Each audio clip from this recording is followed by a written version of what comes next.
Hello and a very warm welcome to Red Star Education's Bite-Size Financial Education Lessons. This is my partner Kristen. My name is Nick, and today we're going to talk about a really important financial subject called personal budgeting. Okay, that's what we're going to be focusing on today. We're going to explain exactly what one is. We're going to explain why it's important that we should all look to make one. And we're going to take you through exactly the steps it takes to make our own personal budgets. Okay? Thanks, Nick. Okay, so the first question that we've got for you today is, what is a personal budget? Okay, so a personal budget is just the plan that you use to spend or save your money. Importantly, the saving bit is in there as well. Now, as Nick said, not a lot of people actually use a budget, but what it does allow you to do is to write down all of your the things that you need to spend your money on and judge whether or not you can afford the things that you need and the things that you would like. People who do budgeting well will also include their financial goals in there. We might be doing a bit on financial goal settings a little bit later on. But if you know that there are things that you want, so let's say you want a 2-week holiday in Ayia Napa, unless you've got the money to pay for that holiday in one go at the end of the month with your wages, the chances are you're going to have to save up for it. We also find a lot of people end up spending all of their money. They get to the end of the month and they've got no money left. Hands up if that's ever happened to you. So maybe Nick as well a little bit. Okay, so again, it's about looking at what you are spending your money on and being really clear about the things that you actually need and you want.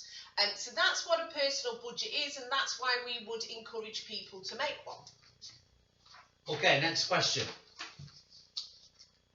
How do we make our own personal budget? Okay, I'm going to take you through some nice simple steps to enable you to make your own. Now then, the very first figure that we need is our income, okay? And it's not just our income, it's what we term as our net income. Now, our net income is our actual amount of real-time wages that gets paid into our bank every month once the government have taken their slice of tax and national insurance, okay? So your net income is a very important figure. That's how much money is actually going to land that we're going to be able to spend in our bank account every month. Now, for our example, our net income, for easy's sake, is going to be a figure of £1,000 per month. Okay. So Kristen's just going to write down everything about our income. So that might be our wages, plus gift money, it might be pocket money for little children, things like that. It might be gold bonuses, it might be a sales bonus if you're working in sales and things like that. But our main figure, our income in our net income, once all the deductions have been taken off, is £1,000 per month. Now then, the next figure after this, the most important figure, is our outgoings, okay? Or it might be classed as our expenses. So we're going to be looking at everything that we spend our money on. We've got some examples. They may work for you, they may not. They're designed for a variety of different ages, but you will get the idea with our examples. So we're going to look first at our necessities, okay? So the first necessity on our list is going to be our food and drink. And we've allotted £200 per month for food and drink. Remember, these are just examples. The next one necessity is going to be our travel. So obviously we all need to travel to and from work, not at the moment, but in normal times, and that is going to be £80 a month, Kristen. Yep. Next one is going to be our phone bill, and we'll put that at £35 per month. That's a pretty cheap phone plan you've got there. I wish my phone was £35 a month. We're going to look at our haircuts, getting our bonnets done. That's going to cost us £30 a month. Looking at you there, Kristen.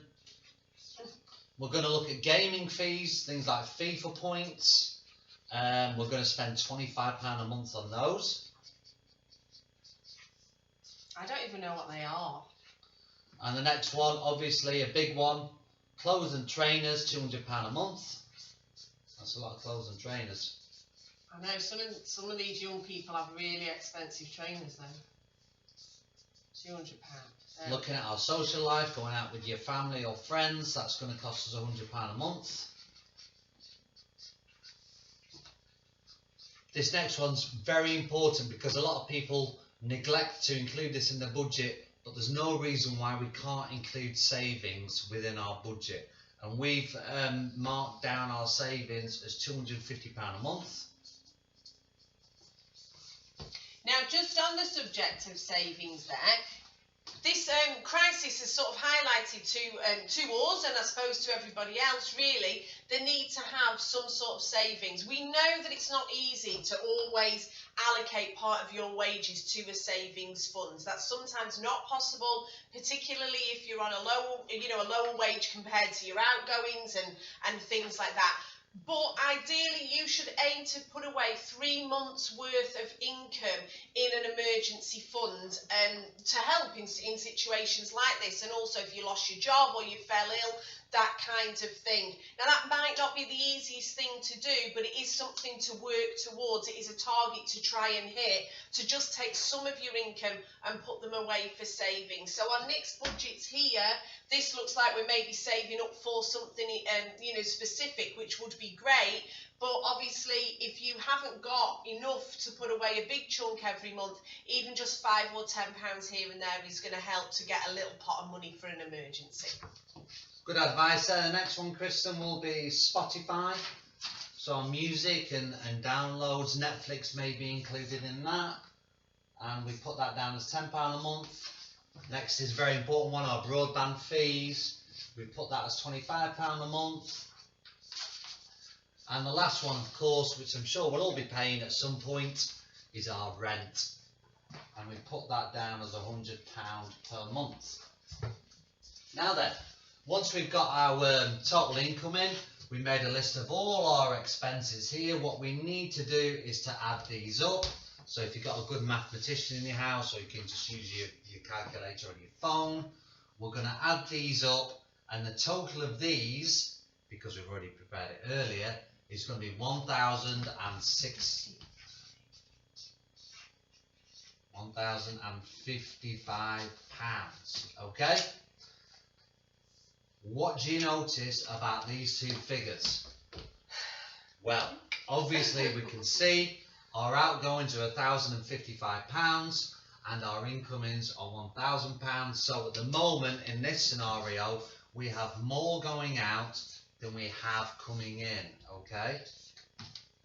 We have got a lot more going out than we are coming in. This is going to lead very quickly to us being in a position of debt, which is also a huge problem in this country. The amount of debt currently in the UK, and figuring with the latest developments with the coronavirus, everything's only going to get worse. The amount of debt in this country is absolutely staggering, and too many people are living beyond their means. So what we need to do in our little scenario, if you're spending more than what is coming in, is to look at our individual costs and see where we can trim some of these down. Do we really need to get a haircut every month? Do we really need to be spending £200 on clothes and trainers every month? Fee for a gaming points. Some of you might class that as a necessity. We might need that. It might be a whole month's worth of entertainment for you. So the main point on this is our personal budgets are really individual. Your budgets will not be the same as mine. Kristen's will not be the same as yours. Kristen's will not be the same as mine, because we spend money in different ways. We have different wants, different desires. So the main point is, once we look at what we're spending in black and white, we can see how much we're spending, and more importantly, we can see what things we can reduce on, or if we don't reduce, we can just simply take out. And hopefully we'll then be able to save enough money so that our income is more than what we're spending every month, and that is the ideal position to be in, because then once our income is more than our outgoings, we can afford to save. Thank you very much. So we hope that little bite size was good, showed you what a personal budget is. It's not rocket science, but as we say, not a lot of people do it. It's not very rock and roll either, but actually, why not take some of this time to do your own personal budget? This is us. We are Red Star Education. We are all over social media. We will be putting out some more videos, some online content, some blogs and things like that. So we will see you online soon. Thanks very much. Thank you. Bye. Bye-bye.